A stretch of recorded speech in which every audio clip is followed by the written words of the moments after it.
Irmãos, eu gostaria de, pela graça de Deus, poder compartilhar com vocês uma mensagem. Talvez o tema é mais ou menos de domínio de todos, mas ainda assim não há tema na Bíblia que não seja especial sempre para nós poder revisitar, recordar para quem já conhece. Talvez aproveitar também o tema para perceber como em alguns momentos uma boa ideia pode ser pervertida ou corrompida. Isso acontece muito. Coisas que são boas em si mesmas, mas às vezes são distorcidas.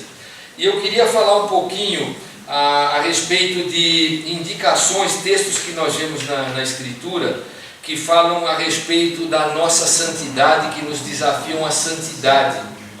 Então eu queria meditar um pouco, para que a gente pudesse perceber o que vem a ser santo. Nós somos chamados para ser santos, mas essas palavras, às vezes, por força da cultura ou de algum mau entendimento, elas podem não soar tão bem quanto nós pensamos que elas sejam, assim, até da nossa familiaridade, né? Na palavra de Deus, em geral, a palavra santo, ela tem essa ligação também com a palavra santidade, não é? E ela é encontrada se referindo a pessoas, ao próprio Deus, a objetos, a lugares. Nós vemos pessoas santas, lugares santos, nós vemos que Deus é santo, nós vemos utensílios que são santos, são santificados, e tem toda essa dinâmica na Escritura aí, né? Grosso modo, queridos, para o nosso entendimento talvez final, e é o que vai ser para onde a mensagem vai convergir, ser santo sempre vai estar ligado a ser separado ou consagrado para um propósito de Deus. Até mesmo a palavra separado, ela tem em alguns lugares a conotação de arrancado. É alguma coisa que está servindo a um propósito de Deus, mas ela foi separada, ela foi arrancada de uma situação e colocada em outra. Então, é mais ou menos dentro dessa esfera que nós vamos ver a questão aí do ser santo, não é? Ser separado, consagrado para um propósito de Deus. Muito bem, no Antigo Testamento, principalmente uma ligação com o tabernáculo, também com o templo, nós vamos encontrar objetos que são chamados de santificados. Por quê? Porque eles não poderiam ser usados para outra finalidade. Eles deveriam ser separados para ser usados, eles deveriam ser consagrados para ter um uso específico para Deus. Então, nesse sentido, santidade não era uma qualidade moral do objeto. Então, era uma forma de se lidar com aquele objeto conforme a instrução de Deus. Então, aquilo não era santo porque teria alguma qualidade moral, não é nesse sentido. Aliás, no Antigo Testamento, a maioria das ocorrências da palavra santo, ela tem menos a ver com atitudes morais, tem mais a ver com, de fato, separação para propósito, uma distinção, como a gente vai ver um pouquinho para frente também. Então, esses objetos não poderiam ser usados para mais nada a não ser lá no templo, no tabernáculo. Eles eram consagrados a Deus nesse sentido. Eles eram, como eu disse, consagrados santos não por uma característica intrínseca deles, não é porque eles tinham algum atributo moral, mas Deus, e nós encontramos isso na Escritura, Deus, como Ele é santo e é todo poderoso, Ele tem a prerrogativa de santificar algo, de declarar santo. Então Deus fazia isso com os objetos do templo, do tabernáculo. Eles eram santos porque estavam debaixo de uma orientação de Deus, separados para a finalidade, e eram declarados então santos pelo Senhor. Eles estão separados, é para isso, para nada mais. Então Deus os declarava assim. Mas nós vemos também algumas outras questões da santidade no caso de pessoas. E aí tem um sentido um tanto quanto duplo. Nós vemos santidade de pessoas num sentido específico para os oficiais do templo. E a palavra de Deus mostra que a santidade deles era transitória. Ela podia ser perdida e eles precisavam então se reconsagrar, fazer banhos de purificação. Eles saíam às vezes do aspecto da separação que eles tinham para servir a Deus, e eles precisavam retornar então e voltar para aquela qualidade que eles tinham aí. E eles podiam até mesmo fazer um voto de santidade, como era o caso dos nazireus.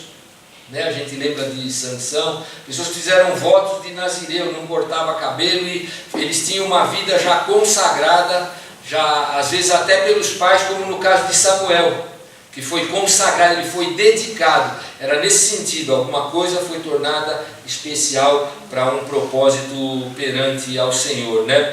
No Antigo Testamento, como eu falei, queridos, as implicações de ser santo, elas eram mais religiosas, eram mais voltadas para o ritual, para a liturgia, do que propriamente para a vida.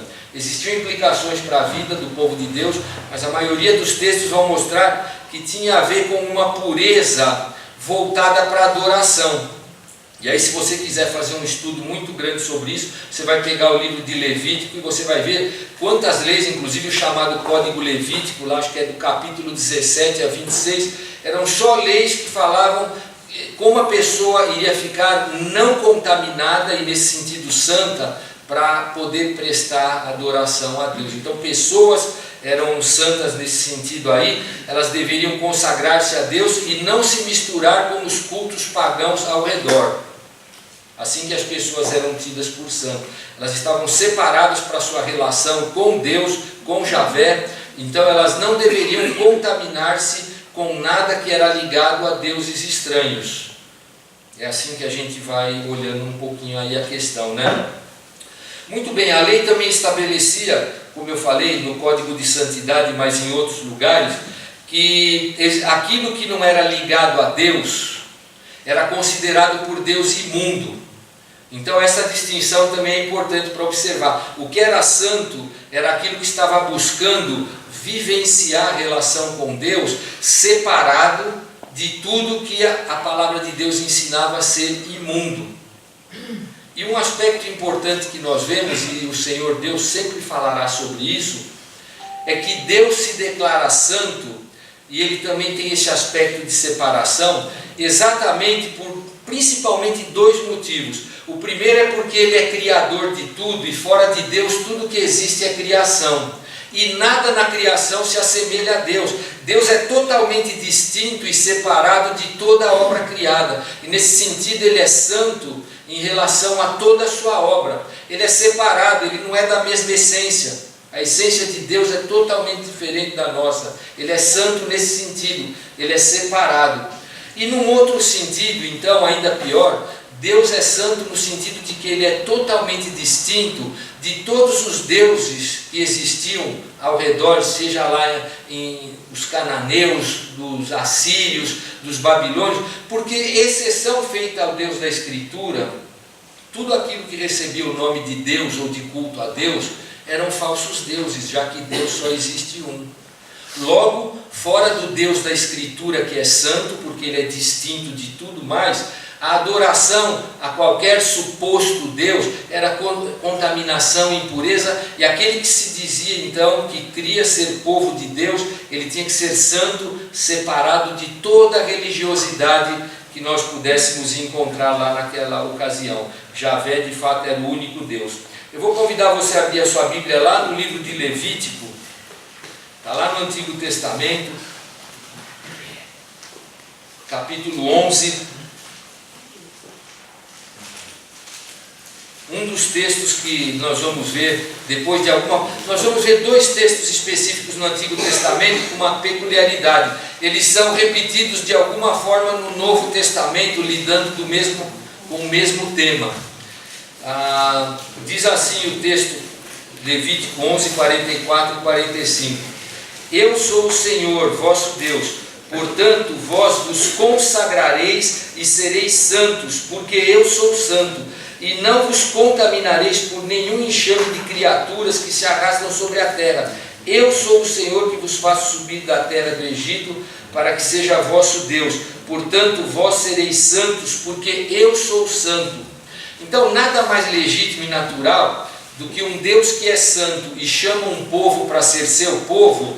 Esse povo só pode ser também santo, também consagrado, e estar numa relação de igualdade para com Deus. Mesma coisa um pouquinho para frente, capítulo 19, versos 1 e 2. Disse o Senhor a Moisés, fala a toda a congregação, isso um pouco antes dos mandamentos serem dados, instruções do Senhor a Moisés. Disse o Senhor a Moisés, fala a toda a congregação dos filhos de Israel e dize-lhes, santos sereis, porque eu, o Senhor, vosso Deus, sou santo. Então, assim como Deus tem majestade, tem glória, Ele é distinto e separado de tudo mais, aquele que se diz povo de Deus deveria estar numa comunhão com Deus, também santa, separada de tudo aquilo que era impuro e imoral. Mas não somente pessoalmente, volta um pouquinho, Êxodo capítulo 19, quando o Senhor foi dar as tábuas da lei para Moisés, é algo que depois nós vamos ver em Pedro, ele vai falar, diz a palavra do Senhor, eu vou ler os 5 também. Agora, pois, se diligentemente ouvirdes a minha voz e guardardes a minha aliança, então sereis a minha propriedade peculiar dentre todos os povos, porque toda a terra é minha, e vós me sereis reis e sacerdotes e nação santa. São estas as palavras que falarás aos filhos de Israel. Então vejam, um Deus que é santo, porque é separado e distinto de tudo, está chamando para a comunhão consigo mesmo um povo que deve ser santo, que deve buscar prerrogativas que Deus estabelece para que eles sejam também santos nesse sentido. Eu tenho uma frase legal aqui que o meu professor colocou num livro. Ele fala, no caso de Javé, no caso do Senhor, não é exagero dizer que santidade não é meramente um de seus atributos, mas também a essência do seu caráter, a marca distintiva e a assinatura de sua divindade. Então, no caso de Deus, santidade é algo que está tão intrinsecamente ligado com Deus, que se torna impossível a gente pensar em Deus e não pensar na sua santidade, na glória dele, na majestade, na distinção.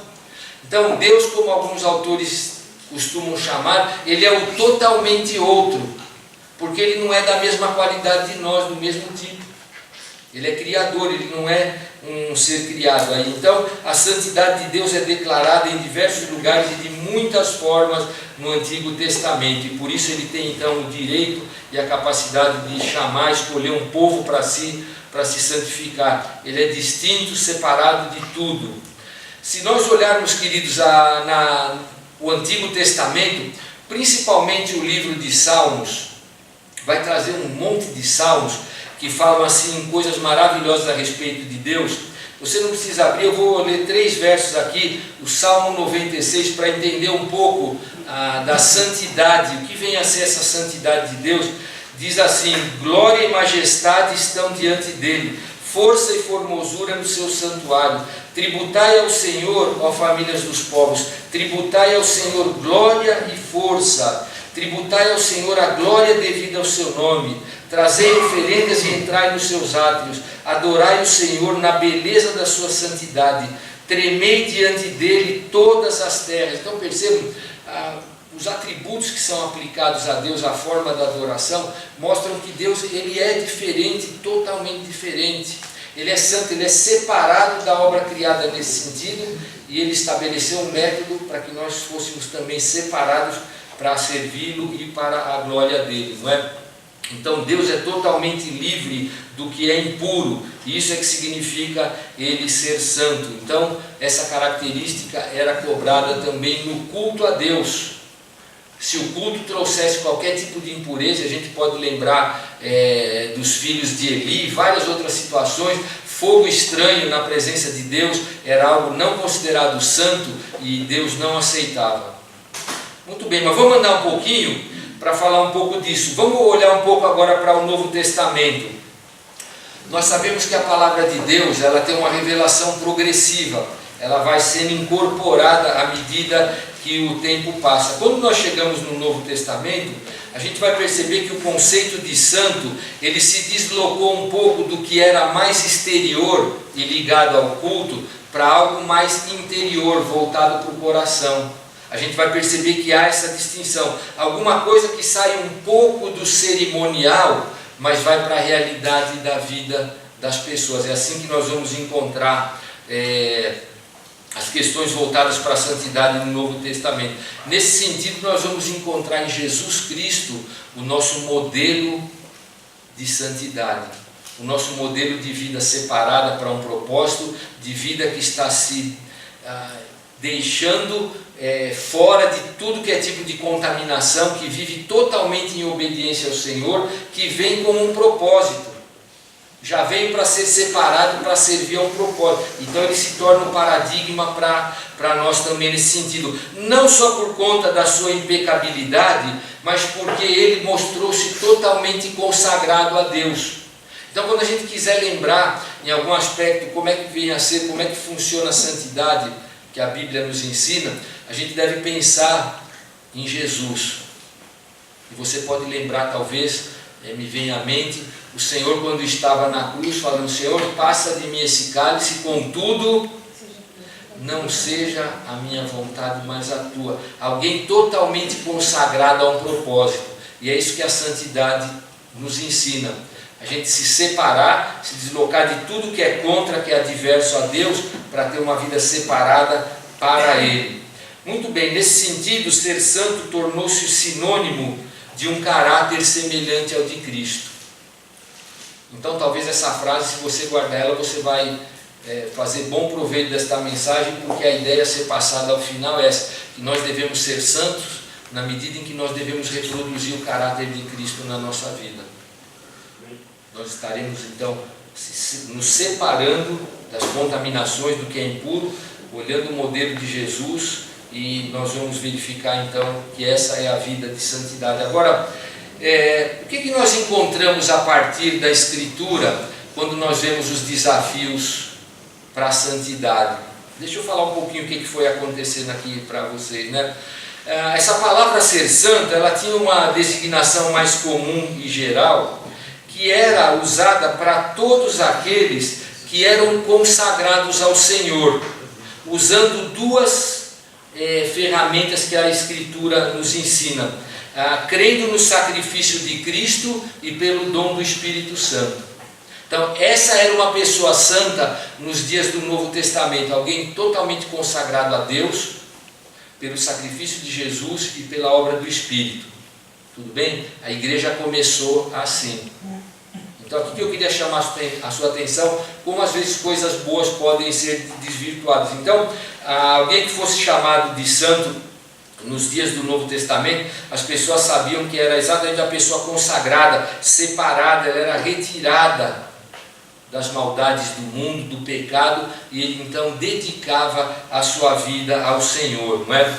Muito bem, essa é uma condição, queridos, que todo crente recebe do Senhor em uma medida. Ele é declarado santo, mas ela também deve ser vivenciada. Então, lá em 1 de Pedro, no capítulo 2, nós vamos ver o mesmo verso que nós vimos em Êxodo, quando o Senhor chama Moisés e diz que quer ter uma nação santa.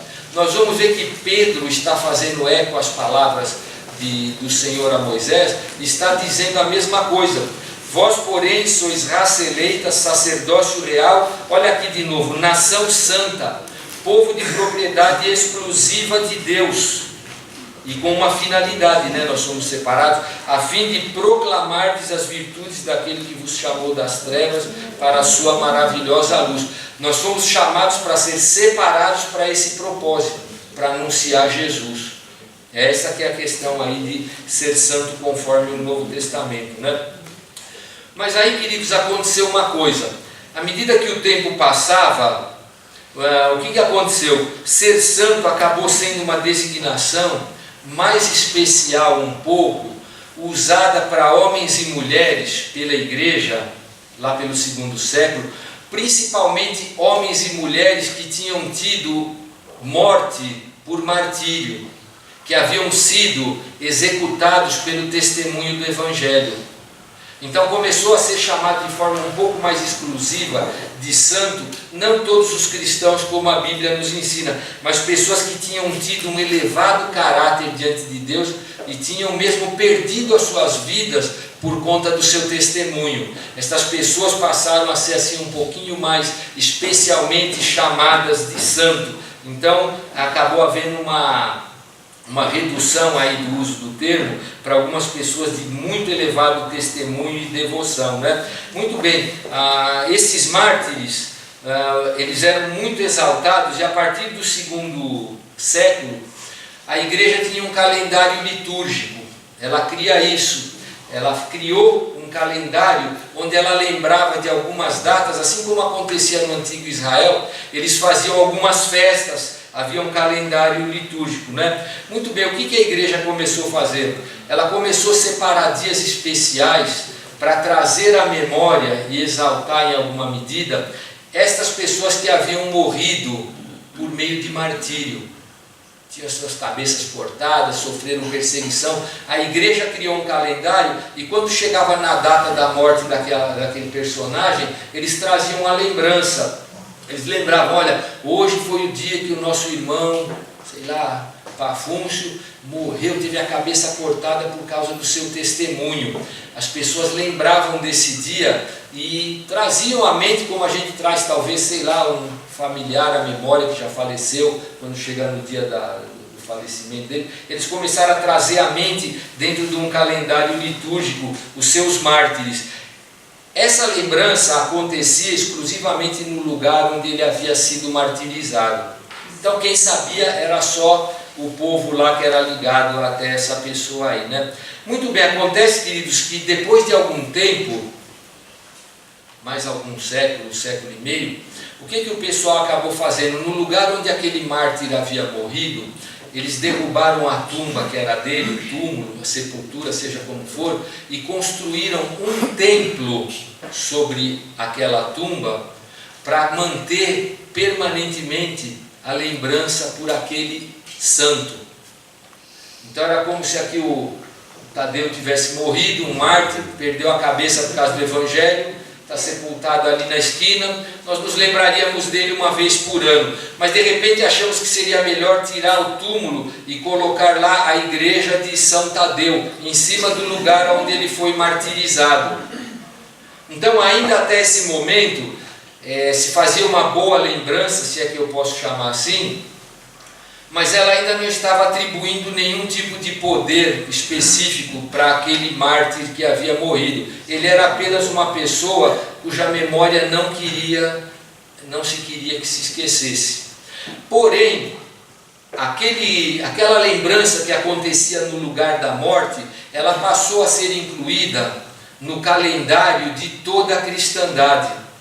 Então, depois de algum tempo, toda semana, todo dia se lembrava de alguém que morreu em algum lugar martirizado pelo Evangelho. E acabou tendo então uma quantidade muito grande de santos, como eles eram chamados, né? Por conta dessas prerrogativas aí. Então eles celebravam o dia daquele santo naquela ocasião, já na cristandade como um todo. Até esse momento, talvez a gente deveria olhar que não estava acontecendo nada de errado, nada demais a gente poder lembrar de pessoas que são importantes na nossa vida. Mas a coisa já caminhava evidentemente para algo ruim. Quando chega no 5º século, acontece o seguinte: a igreja já estava mais organizada, ela já era um embrião forte do que nós conhecemos como a igreja de Roma hoje. E o que eles passaram a fazer? Pegar personagens da Bíblia que haviam sido muito importantes, tanto do Antigo como do Novo Testamento, e começaram a incluir na relação dos santos. Então foram pegando Isaías, profetas do Antigo Testamento, vários personagens que demonstraram uma fé muito grande, eles incluíram estas pessoas dentro desse calendário litúrgico também. Então foi sobrecarregando o negócio aí de um jeito, e com isso eles colocaram não só o nome de mártires, mas também colocaram o nome de Maria, mãe de Jesus, e vários outros que eram até este momento santos, porque tinham mostrado uma grande devoção cristã. Com o tempo, sempre o tempo vai passando, né? Muito bem, com o tempo a igreja desenvolve o que ela chama hoje de canonização. Então, para não aceitar mais qualquer um dentro desse calendário litúrgico como santo, a igreja criou alguns critérios. E dentre esses critérios aí da canonização, eles iam verificar se o candidato tinha tido virtudes heróicas, tinha sido de alguma forma mártir, se ele tinha operado milagres e se ele estava intercedendo pelas pessoas. Então percebe que o critério agora, ele já invade as áreas da blasfêmia propriamente. não é? Porque a Escritura diz que há um só Deus e um só mediador entre Deus e os homens. Quem é o mediador? É Jesus. Pessoa não pode fazer a mediação entre Deus e os homens. Mas a ideia que se tinha é que, como a igreja é una, e ela vai existir desde o dia de Pentecostes até a volta do Senhor, não importa onde os santos estejam, eles são partes da igreja. Então eles estão no céu, de alguma maneira eles podem receber a nossa oração e interceder por nós. E isso então deu a origem ao que a gente conhece hoje popularmente, não na Escritura, como santo. Então, pessoas que talvez foram até cristãos piedosos, mas foram colocados dentro da cultura, dentro de um arranjo religioso, e eles são chamados de santos nesse sentido. Eles deveriam ter mostras da sua intercessão, eles poderiam ouvir pedidos e responder. Isso 5º, 6º século. Muito bem. Não contente com isso, essa igreja cria o que nós chamamos de purgatório. Então, não confiando que Jesus é suficiente para apagar os nossos pecados, a igreja passa a entender que talvez as pessoas precisam fazer alguma coisa também para apagar os seus pecados. E eles criam um lugar intermediário, onde as pessoas que para lá vão ajudar, dar uma forcinha para a obra de Cristo na cruz. Eles vão pagar uma parte dos seus pecados nesse lugar chamado purgatório. Mas eles criam a doutrina do tesouro dos mártires. E o que isso significa? Que tanto Jesus como as pessoas que morreram uma vida santa, eles teriam como se fosse um crédito que eles poderiam usar para fornecer alguém que estivesse pedindo na terra, para ajudar ele a sair do purgatório. Então percebam que a coisa foi gringolando e tomando um rumo aí. Então era como se fosse uma reserva de méritos que Jesus e os demais santos teriam acumulado, eles poderiam ceder para a pessoa, ajudando elas a pagar as suas penas. Então percebe que um negócio que começou com uma lembrança lá atrás, tomou um rumo aí totalmente estranho, de tal forma que só a cruz já não era mais suficiente, e a gente precisaria de ajuda de mediadores que não eram Jesus, como a Escritura coloca para nós. O que acontece? Por conta desses exageros, quando chega no período da Reforma, no século XVI, já pré-Reforma, século XV, o que as igrejas da Reforma falaram? Nós vamos desistir, não usaremos mais calendário litúrgico de espécie alguma, nós não vamos lembrar de mais ninguém, grandes homens do passado. Talvez poderíamos lembrar desde o primeiro Estevão, que morreu apedrejado, né?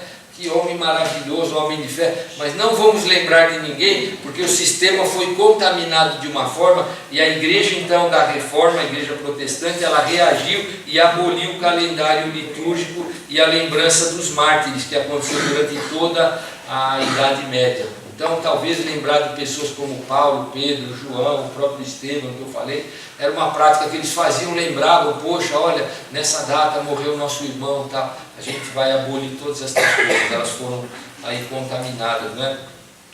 Muito bem, vamos dar uma olhada agora um pouco numa certa medida, o que todas estas coisas têm a ver com a gente que vive hoje na época da igreja, né? Eu quero voltar um pouquinho, só lá em 1 de Pedro, ou se você segurou lá, está com o dedo aberto, com a página aberta aí, marcada com o dedo, capítulo 1.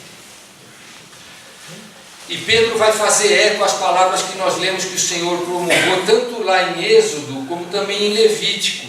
E o que diz lá, capítulo 1 de 1 de Pedro, verso 14? Como filhos da obediência, não vos amoldeis as paixões que tinhais anteriormente na vossa ignorância.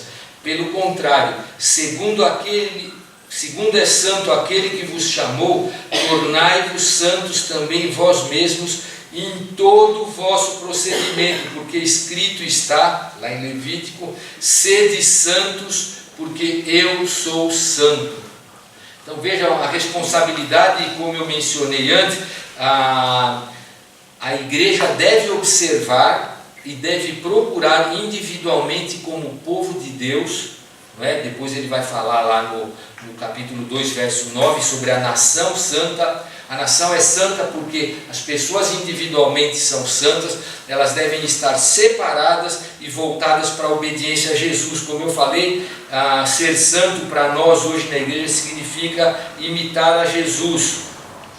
E como é que de maneira prática, querido, nós podemos trazer algumas coisas, eu vou citar agora aqui para vocês, que poderiam nos ajudar na observância do que é levar uma vida santa, uma vida separada para o propósito de Deus, não é? Então, ser santo é ser separado do pecado, do mundo, da carne, das paixões, dos vícios, das maldades, da mentira e de toda forma de impureza moral. Isso nós devemos buscar. De forma bem prática, cuidado com o que você vê na televisão, cuidado com o que você vê na internet, cuidado com as conversas na tua empresa, cuidado com a maneira que a tua família caminha, cuidado com todas aquelas coisas que trazem contaminação e nos afastam de Deus. E Pedro falou, como filhos da obediência, nós não devemos nos amoldar por estas paixões. A vida santa que Deus nos chama para ter é uma vida separada de todas essas contaminações para ser consagrada ao Senhor, tendo Cristo como modelo. Como é que nós vamos aprender todas estas coisas? A vida santa é aprendida pela palavra e vivida no poder do Espírito. Ninguém pode ter santidade na força da carne, nem fora da Escritura. As duas coisas precisam acontecer. A santidade é buscada no conhecimento da Escritura, aplicada à nossa vida no poder do Espírito. Amém. É assim que a palavra de Deus nos coloca. O binômio vai acontecer dessa forma aí. Não acontece fora da palavra, nem no poder da carne. Santidade é a vida que o cristão deve ter e que o diferencia de tudo que está fora. Lembra que eu falei que a palavra de Deus diz que o Senhor é santo porque Ele é totalmente diferente e distinto do que está fora dele. E nós que estamos em comunhão com o Senhor através de Jesus Cristo, também precisamos buscar uma separação e buscar ser diferente de tudo aquilo que está fora da esfera das coisas de Deus. Aquilo que é contaminação, aquilo que é impureza, aquilo que intenta contra Deus, aquilo que nos leva a tropeçar, que nos faz abraçar as coisas que nós não devemos aí, são contaminações. É uma vida identificada com Cristo e que dá prazer de ser vivida. Queridos, buscar santidade não causa tristeza e nem é peso. O Senhor não nos chamou para viver uma vida triste. Se a gente se aborrece porque tem que abrir mão de alguma coisa, é porque talvez a gente ainda não entendeu que talvez aquilo a palavra de Deus condena porque traz contaminação. Aí a gente precisa ajustar o coração. Se deixar o pecado vai trazer tristeza para nós e não alegria, a gente precisaria talvez modificar o nosso conceito de pecado e conhecer melhor as coisas de Deus. Andar conforme a palavra de Deus deve trazer alegria. Então vejam, queridos, que há como se fosse um paradoxo, pelo menos de palavra, a vida no Espírito é aquela que mais nos humaniza. Ela faz com que a gente seja mais humano do ponto de vista de Deus e da criação. O Espírito produz isso em nós. Então quando nós vemos o homem no pecado, afundando no pecado, esse não é o padrão de humanidade que Deus tem para o homem. Então talvez, quando a gente está fora do padrão de Deus, se vem tristeza, é porque a gente ainda não entendeu que é preciso fazer alguns ajustamentos aí para a nossa vida, não é? A vida eterna, nós sabemos, ela é recebida pela graça, é um ato de Deus, mas ser santo é uma obra intencional e eu diria, é a obra de uma vida. A gente foi separado por Deus para ser povo de Deus e a gente deve buscar a manutenção da separação. Ser santo é uma decisão que vai estar em nós a cada dia. Eu não quero me contaminar com estas coisas, o meu Deus não se contamina, eu quero andar em santidade de vida. Nós vamos abraçar aquilo que é correto. Queridos, isso vai refletir em todas as áreas. Eu poderia pormenorizar aqui tudo, né? Desde as coisas individuais até as coisas coletivas, e assim é. Talvez a gente deva lembrar do que Jesus fala no Sermão do Monte, falando assim também, capítulo 5, verso 16: assim brilhe também a vossa luz diante dos homens, para que vejam as vossas boas obras e glorifiquem a vosso Pai que está nos céus. A nossa vida deve brilhar diante dos homens. Isso é ter uma vida santa, uma vida separada. Ela causa impacto, ela dá uma mexida com quem está ao nosso redor. mesmo entre cristãos também, sempre ela será notada. Então vejam, queridos, é uma vida que é focada no outro, é uma vida que ela é generosa na medida em que ela é doadora, na medida em que a gente imita Jesus e se doa pelo outro. A gente está separado para fazer coisas como essas, e talvez o Sermão do Monte vai trazer muito dessa ética aí. É uma vida, queridos, a vida de santidade, ela não traz queixa nem murmuração. E essa talvez é uma das grandes dificuldades que nós encontramos, levar uma vida sem queixa e sem murmuração. Mesmo diante de adversidades, mesmo diante de um revés. Olha, eu estava com tanta expectativa, olha, tinha uma grande coisa para acontecer, eu já estava esfregando as mãos, de repente voltou, tudo deu para trás. Queridos, ainda assim, uma vida de santidade não murmura e nem se queixa com Deus. Esse é o caminho do andar com Deus. Então essa vida, ela odeia o pecado, porque o santo é aquele que é identificado com um Cristo que também é santo. Então nós não podemos condescender com o pecado, sendo que Deus abomina o pecado.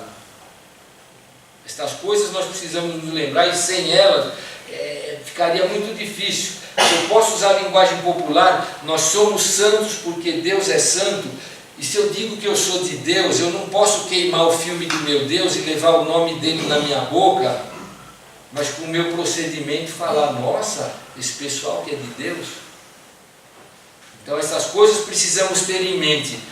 Essa vida, a vida santa é a vida vitoriosa, porque ela carrega as vitórias do Senhor. É uma vida também virtuosa, porque reflete as virtudes de Jesus. Na verdade, num certo sentido, eu posso ainda citar e vou citar algumas outras coisas, mas a vida de santidade, na verdade, ela pode ser resumida, ela é a vida cristã normal. Não é uma vida assim, eu poderia ficar adjetivando aqui, de fato são nuances, mas a gente poderia sair com isso em mente. Eu devo viver uma vida cristã de forma santa, porque eu estou separado para um Deus santo, e essa vida é a vida cristã normal. Eu vou conhecer a minha relação com o Senhor, a minha abordagem da Escritura, eu vou olhar para aquilo que a Escritura me desafia a fazer. É a vida cristã normal, é o arroz e feijão aí, é o dia a dia do crente aí. Então nesse sentido, a vida cristã, ela tem um significado assim, ela é encarnada como Deus estava em Jesus, e Jesus era Deus de forma encarnada. É algo que tem que encarnar na gente e fazer parte da vida. Então não é um apêndice da vida, é algo que faz parte da nossa vida. É encarnacional essa questão de viver santidade aí, não é? Não adianta ir à igreja aos domingos, dar dízimos, oferta. Os ímpios conseguem fazer isso. Em muitas igrejas tem pessoas que não nasceram de novo, frequentam seus cultos, colocam oferta. Isso não é uma vida de santidade. Embora para aquele que é crente, talvez isso faça parte da sua devoção. Estar presente no culto congregacional, entregar sua oferta, o seu dízimo, mas não é isso exatamente, é parte disso, mas é aquela decisão nossa de andar com o Senhor, não é? Não é mais nem menos. Agora, a gente poderia fazer distinções aqui ainda mais particulares, como estas coisas acontecem tanto de forma individual como coletiva, talvez entre o plano de Deus, como isso vai ser aplicado na minha vida profissional, na minha vida familiar. Então, a palavra de Deus, ela está abastada de ensinos do Senhor que vão nos orientar sobre como vivenciar uma vida de santidade. E principalmente nas cartas de Paulo nós vamos encontrar muitas orientações. Então eu sempre apelo, queridos, porque eu percebo que talvez a maior ênfase da obra do inimigo seja sobre as famílias. As famílias cristãs têm que ser famílias funcionais, no sentido de que elas cumprem o papel de Deus, na medida em que o marido é consciente do seu papel e vive o papel de marido e de pai se eles têm filho. A mulher vive o papel de esposa e mãe caso eles tenham filho, conforme a Escritura. Os dois vivem os seus papéis na comunhão do casal e vão cuidar dos filhos conforme a Escritura, vão procurar levar os filhos a Jesus, e o filho que entregou a vida a Jesus vai vivenciar a palavra de Deus conforme aprende na sua dimensão, na sua esfera de filho. Então é isso, é uma santidade que vai acontecendo, vai tendo seus reflexos. Ela funciona dentro de todo o escopo daquilo que a Escritura vai trazer para nós aí. A obediência à Escritura vai nos levar à santidade, né? Num certo sentido, queridos, o que a gente precisaria observar é que quando nós dizemos que somos cristãos, nós somos santos, e isso significa para nós que ser santo, se é que eu posso usar essa palavra, é como ser alguém embebido de Cristo. Então pense em você pegar um pano, você tem um tanque cheio, uma bacia, um recipiente qualquer, você coloca aquele pano lá e vai ficar embebido, totalmente permeado pela água. Então, se é que eu posso usar essa figura, a vida santa é a nossa vida vivida de tal forma que nós estejamos totalmente embebidos pelo Senhor. Ele permeou cada fibra, ele passou por cada lugar. Quando você mergulha um pano dentro de um recipiente, se você colocar ele todo lá dentro, não vai sair nada seco.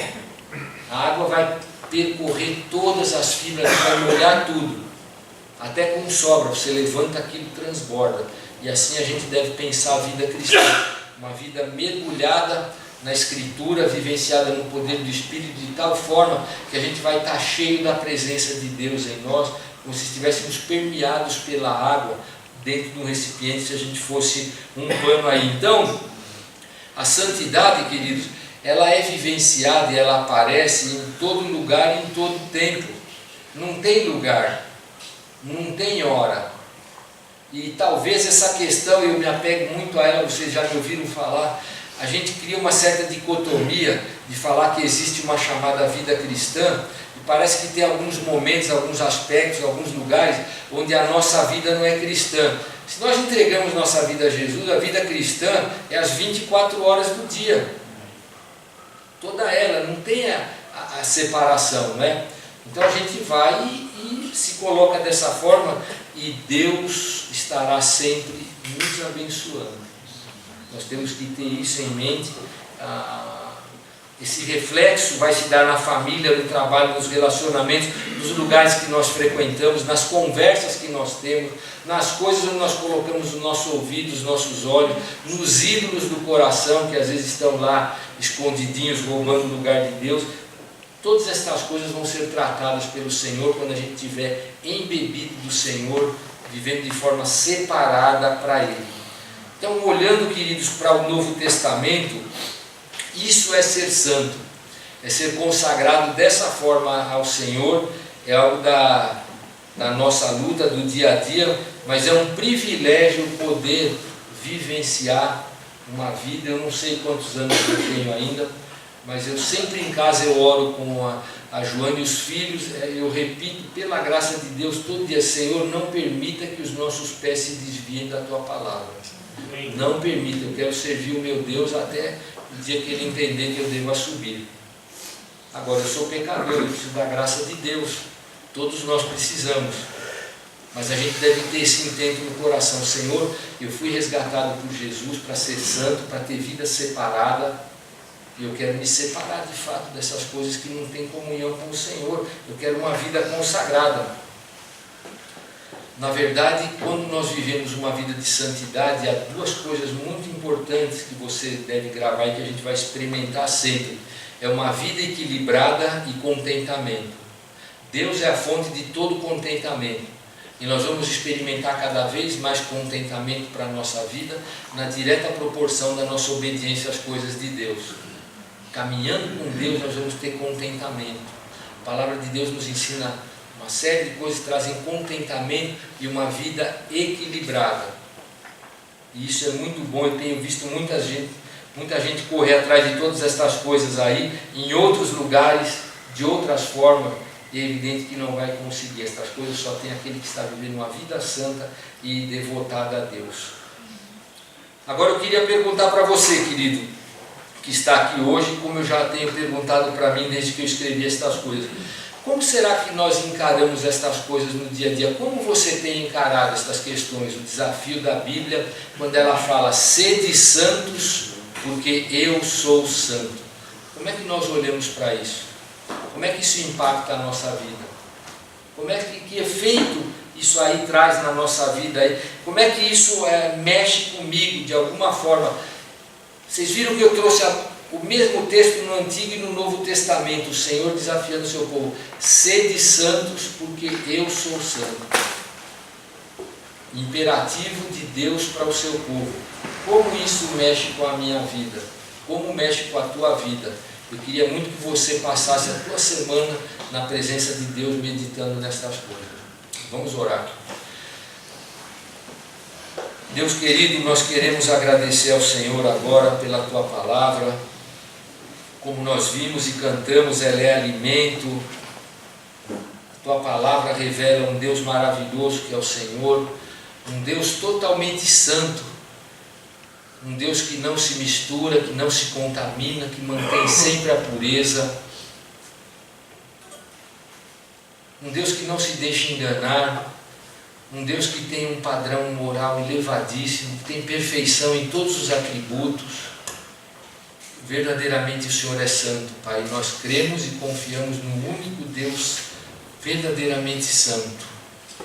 Também, Pai, tua palavra nos chama para sermos santos dentro da nossa realidade, para sermos separados para o Senhor, consagrados para o Senhor, para a tua obra, para viver a vida de obediência, para viver a vida conforme a tua palavra.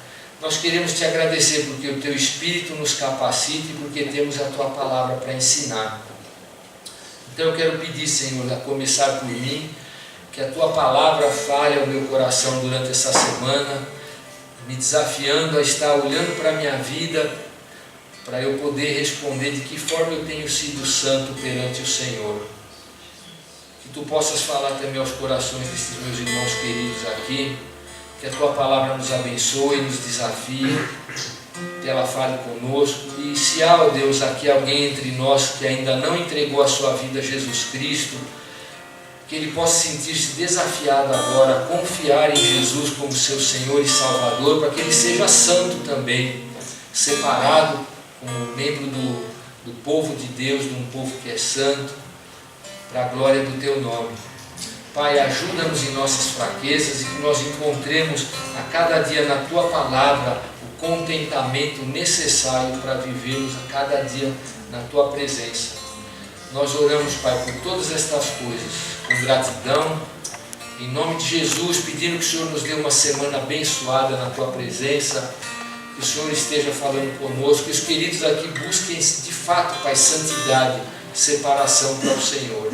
Que essa igreja possa ser olhada pelo Senhor e vista como uma igreja que é formada por um povo santo, conforme nós pregamos aqui. Oramos, Senhor, para a honra e glória do teu nome, com gratidão, agradecendo cada irmão que está aqui, agradecendo os visitantes, renovando a nossa esperança nos pedidos de oração que colocamos.